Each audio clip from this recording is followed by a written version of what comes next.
જૂનાગઢ જિલ્લાના ભેસાણના થયેલ હત્યા બાબતે પૂર્વ ધારાસભ્ય અને દેવી પૂજકોએ નાથ બાવા લોકોની બિનઅધિકૃત ઝૂંપડપટ્ટીઓ દૂર કરવા મામલતદારને આવેદનપત્ર આપ્યું। જૂનાગઢના ભેસાણમાં થયેલ હત્યાના પગલે પૂર્વ ધારાસભ્ય અને દેવી પૂજકો સાથે રહી નાથ બાવા લોકોની બિનઅધિકૃત ઝૂંપડપટ્ટી દૂર કરવા મામલતદારને આપ્યું આવેદનપત્ર। જૂનાગઢના ભેસાણના પરબ રોડ પર આવેલ ખોડિયારનગર 100 ચોરસવાર વિસ્તારમાં રહેતા નાથ બાવા જાતિના લોકો બિનઅધિકૃત રીતે ઝૂંપડાઓ બાંધી તમામ પ્રકારની ગેરપ્રવૃત્તિઓ કરતા હોય, જેવા દારૂ, જુગાર, મારામારી, ધમકીઓ વગેરેની પ્રવૃત્તિઓ કરે છે।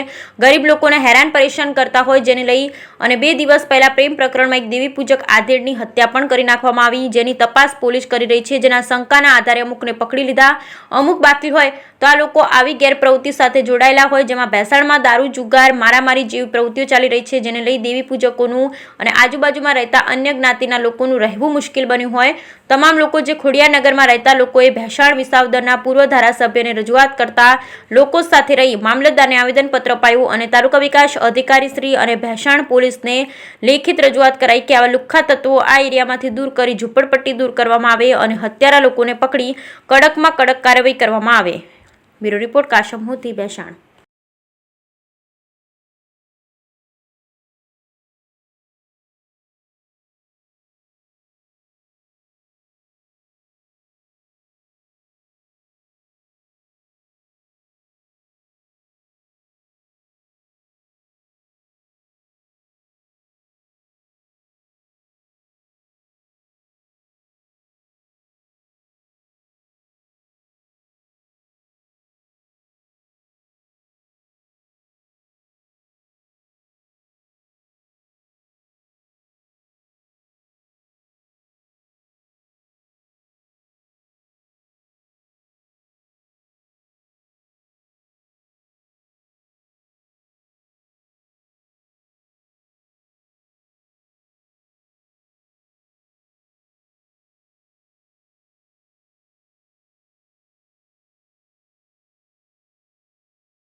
જી, હું ભૂપેન્દ્ર ભાયાણી, વિસાવદર ભેસાણ પૂર્વ ધારાસભ્ય।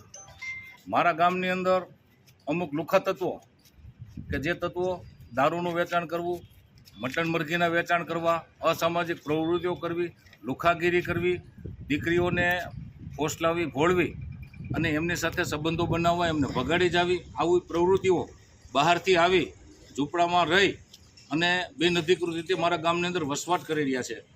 એવા લોકોમાંથી એક છોકરો કે જે એક દીકરીને ભગાડી ગયેલ હતો, પરિણીત હતો, એને પત્ની છે, એને પુત્રો છે, છતાં પણ કુંવારી દીકરીને ભગાડી ગયેલ હતો। ભગાડી ગયા પછી એમના પરિવાર ઉપર હુમલો કર્યો, પથ્થરમારો કર્યો અને એક આધેડ વયોવૃદ્ધ વડીલની હત્યા કરવામાં આવી છે। આ હત્યાને હું સખત શબ્દોમાં વખોડું છું અને આવી પ્રવૃત્તિ મારા ગામમાં કે મારા તાલુકામાં બિલકુલ સાંખી લેવામાં નહીં આવે।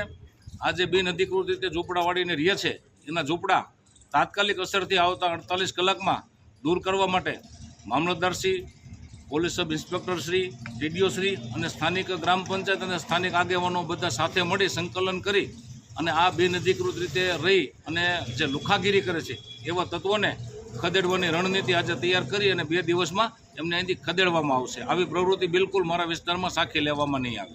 પરિવારજનોનું કહેવાનું છે?